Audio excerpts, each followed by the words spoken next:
ngើបមកមុនហ្នឹងងើបមកឲ្យបើកភ្នែកលេងហើយចង់ងេងោបាយបេះគូតលក់ទៀត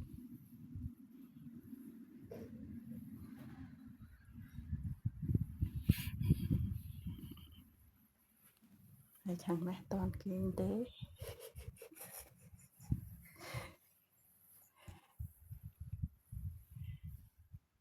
good night បាបា